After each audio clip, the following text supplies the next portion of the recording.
कभी आपने ये सोचा है कि जिस भीड़ का हम हिस्सा हैं, क्या वही पूरी दुनिया है? क्या सच में इस पूरे ब्रह्मांड में सिर्फ हम इंसान ही मौजूद हैं? या फिर हमारे ही जैसा कुछ और लोग भी हैं जो इंसान तो हैं, लेकिन हमसे बिल्कुल अलग हैं, सोच में, जीवन में और अपनी दुनिया में।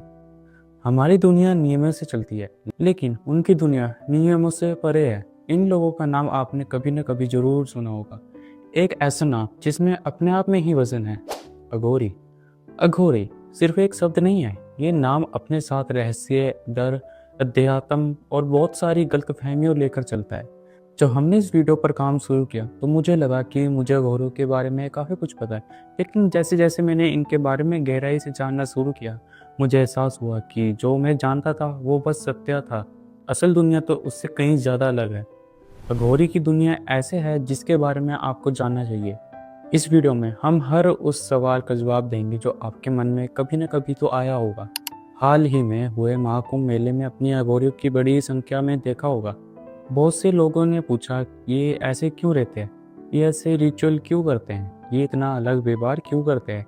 आज इस वीडियो में आपको उन सारे सवालों का जवाब मिलने वाला है। लेकिन एक बात साफ कर देता हूँ, ये वीडियो ध्यान से अंत तक ज़रूर देखना। और अगर आपने बीच में छोड़ दिया तो आधी जानकारी आपकी गलतफहमी में डाल सकती है। आज हम जानेंगे अघोरी नागा साधु एक जैसे हैं या नहीं, ये लोग संसार में ही क्यों रहते हैं, ये डरावने क्यों लगते हैं, लेकिन असल में ये कैसे और क्या सच में हमें इनसे डरने की ज़रूरत है। लेकिन आगे बढ़ने से पहले अगर आपको हॉरर, हिस्ट्री और हिस्टोरिकल कंटेंट पसंद है तो चैनल को सब्सक्राइब करना मत भूलना।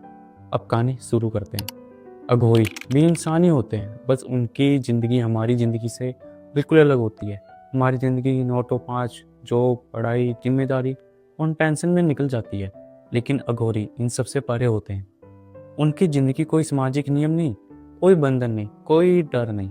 वो सिर्फ एक चीज़ में लीन रहते हैं, भक्ति। लोग अघोरियों से डरते क्यों हैं?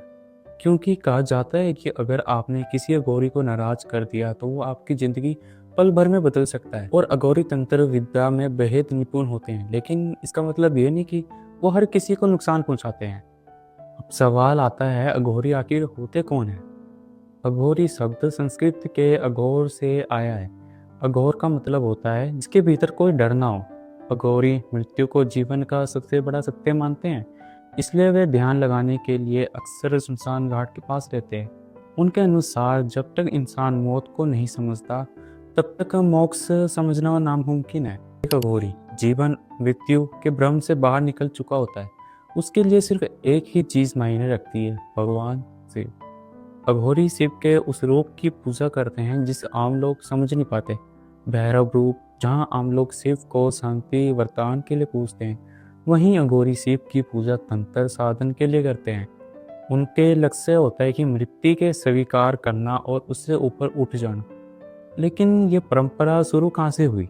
इस व्यक्ति का नाम था बाबा किनाराम। बाबा किनाराम का जन्म 17वीं सदी में उत्तर प्रदेश के रामगढ़ गांव में हुआ था। उनके जन्म से ही जुड़ी कहानियां आज भी लोगों को हैरान कर देती है। कहा जाता है कि जब उनका जन्म हुआ तो वो 3 दिन तक रोए नहीं, जबकि आमतौर पर जन्म लेते ही बच्चे रोने लगते हैं। 3 दिन बाद कुछ साधु वहाँ आए। उन्होंने उनके कान में कुछ मंत्र बोले और तभी बाबा किनाराम रोने लगे। यहीं से लोगों को समझाया गया था, ये बच्चा साधारण नहीं है। जैसे जैसे बाबा किनाराम बड़े हुए, उनमें आध्यात्मिक झुकाव साफ दिखाई देने लगा। बाद में वो काशी पहुंचे, जहां उनकी मुलाकात एक सिद्ध अघोरी बाबा कालूराम से हुई। यहीं से उन्हें अघोर साधना की दीक्षा मिली। इसके बाद वो बलूचिस्तान गए, वहां उन्हें हिंगलाज माता का आशीर्वाद प्राप्त हुआ। ऐसे आशीर्वाद के बाद उन्होंने अघोरचार्य परंपरा की शुरुआत की। बाबा किनाराम ने एक ग्रंथ भी लिखा, विवेक सार में उन्होंने साफ लिखा, अघोरी वो होता है जो हर डर से परे होता है। आज भी हर अघोरी इसी सिद्धांत को मानता है। अगर आज आप भी वाराणसी जाएं तो वहां बाबा किनाराम की आश्रम मिलेगा। उनकी समाधि आज भी वहीं मौजूद है। कई साधक आज भी वहां ध्यान लगाने जाते हैं। वाराणसी को यूं ही अघोर साधना की सबसे बड़ा केंद्र नहीं कहा जाता, लेकिन अभी कहानी खत्म नहीं हुई, क्योंकि अभी भी एक बहुत बड़ी गलतफहमी बाकी है। अघोरी और नागा साधु, अधिकतर लोग दोनों को एक ही मानते हैं, जबकि सच्चाई इससे बिल्कुल अलग है। सबसे पहले बात करते हैं नागा साधुओं की। नागा साधु वो होते हैं जो अपने शरीर पर बसम लगाते हैं और वस्त्र नहीं पहनते। उनके लंबे जाटा जूट होते हैं, बिल्कुल भगवान शिव की तरह। उनका उद्देश्य होता है माया से पूरी तरह दूर रहना। नागा साधु पैसे, सुख, सुविधा और शारीरिक वासनाओं का त्याग कर देते हैं। वो अलग अखाड़ों में रहते हैं और कठोर साधना करते हैं। लेकिन एक बात जो बहुत कम लोग जानते हैं, नागा साधु प्रशिक्षित योद्धा भी होते हैं। इतिहास गवाह है, महाराणा प्रताप के समय नागा साधुओं ने मुगलों के खिलाफ युद्ध लड़ा था। साल 1666 में जब औरंगजेब की सेना ने हरिद्वार पर हमला किया, तब भी नागा साधु आगे आए। साल 1751 में 500 नागा साधुओं ने अहमद अली वंश की सेना को पीछे हटने पर मजबूर कर दिया। नागा साधु धर्म की रक्षा के लिए हथियार उठाते हैं। लेकिन अब आते हैं अघोरियों पर। अघोरी हिंसा या युद्ध में विश्वास नहीं रखते। वो शस्त्र नहीं उठाते। अगर उन्हें कुछ करना भी होता है तो वो तंत्र विद्या के माध्यम से करते हैं। लेकिन तंत्र विद्या सीखने के लिए उन्हें अपनी पूरी जिंदगी त्यागनी पड़ती है। उनका जीवन पूरा अलग होता है। सबसे डर की बात, अघोरी खाते क्या है? लोग मानते हैं कि अघोरी इंसान को मारकर खाते हैं। ये पूरी तरह गलत है। अघोरी कभी किसी जीवित प्राणी को नहीं मारते। वो वही ग्रहण करते हैं जो पहले से मृत होता है। अघोरी अक्सर शमशान घाट के पास रहते हैं। जब किसी मृत शरीर का अंतिम संस्कार हो जाता है और साधना पूरी हो जाती है, तब वे उस शरीर के अवशेषों का प्रयोग करते हैं। हड्डियाँ, खोपड़ी, उनके लिए ये डरावनी चीजें नहीं, बल्कि जीवन और मृत्यु का सत्य है। अघोरी शहरों में नहीं घूमते। वो पहाड़ों, जंगलों और शमशान घाटों में रहते हैं। कुछ अघोरी बर्फीले पहाड़ों में भी एकांत जीवन बिताते हैं। सिर्फ कुंभ या महाकुंभ जैसे बड़े धार्मिक आयोजनों में वो लोगों के सामने आते हैं। अघोरी हमें एक बात सिखाते हैं, मृत्यु ही जीवन का सबसे बड़ा सत्य है। जब तक इंसान मौत को स्वीकार नहीं करता, वो जीवन को पूरी तरह नहीं समझ सकता। दूसरी बात, अनुमान मत लगाओ।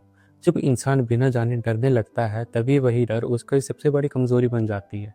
तीसरी बात, माया से सावधान रहो। जब मन माया के वश में हो जाता है, तो इंसान वो काम करने लगता है जिसकी कोई जरूरत नहीं होती। चौथी बात, ध्यान और साधना। इंसान के भीतर असीम शक्तियाँ होती हैं। इन्हें सिर्फ ध्यान से ही जाना जा सकता है। इसलिए कहा जाता है कि अघोरी मानसिक रूप से आप इंसान से कहीं ज़्यादा शक्तिशाली होते हैं। सबसे आखिरी और सबसे बड़ी सीख, भेदभाव मत रखो। क्योंकि कई बार जिससे आपको सबसे कम उम्मीद होती है, वही आपकी सबसे ज़्यादा मदद करता है। अघोरी कोई राक्षस नहीं है, वो सिर्फ एक अलग रास्ते पर चलने वाले साधक है। हमें उनसे डरने की नहीं, उन्हें समझने की ज़रूरत है। अब अंत में तो आपसे वही सवाल पूछता हूँ, क्या अघोर साधना इंसान को भगवान के और करीब ला सकती है? आप क्या सोचते हैं? कमेंट में ज़रूर बताना।